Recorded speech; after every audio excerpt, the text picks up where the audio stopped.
የሰውን ልጅ ለማዳን ኢየሱስ ክርስቶስ በቂ ነው። ከዘላለም ሞት ለማዳን፣ ከፍርድ ለማዳን፣ ከእግዚአብሔር ቁጣ ለማዳን ኢየሱስ ክርስቶስ በቂ ነው። መጽሐፍ ቅዱስ የእግዚአብሔር ቃል በዮሐንስ ወንጌል ምዕራፍ 3 ቁጥር 16 ጀምሮ ባለው ክፍል ላይ 16ኛ ቁጥር ላይ እግዚአብሔር ኢየሱስ ክርስቶስን አንድያን ልጅ እንደላከ ይናገራል።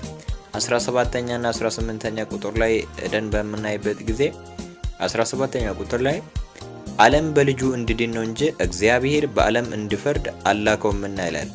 እግዚአብሔር ኢየሱስ ክርስቶስን ወደዚህ ዓለም የላከ በእርሱ የሚያምን ሁሉ የዘላለም ሕይወት እንዲያገኝ ነው።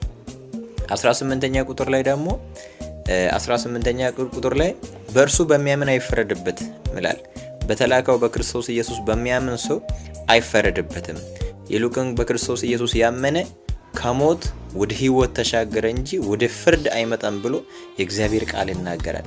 እግዚአብሔር ለዓለም መድኃኒት እንዲሆን ኢየሱስ ክርስቶስን የላከ ለምንድን ነው ካላችሁ በእርሱ የሚያምን የዘላለም ሕይወት እንዲያገኝ ነው።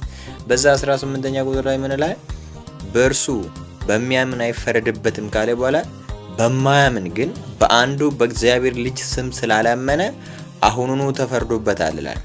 በክርስቶስ ኢየሱስ ከሰማይ በመጣው እግዚአብሔር አብ በላከው በክርስቶስ ኢየሱስ ስም በማያምን በክርስቶስ ኢየሱስ በማያምን አሁኑ ተፈርዶበታል ይላል። ስለዚህ ለመዳን የተሰጠው ስም ኢየሱስ ክርስቶስ ብቻ ነው።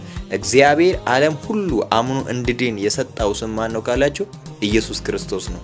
ለዛ ነው ሐዋርያቶች በሐዋርያት ሥራ ምዕራፍ 2 ቁጥር 12 ላይ ጴጥሮስ ሲናገር እንደዚህ ነው ያለው፣ መዳንም አያችሁ መዳንም በሌላ በማንም የለም እንድንበት ዘንድ ከሰማይ በታች የተሰጠ ሌላ ስም የለምና ይላል።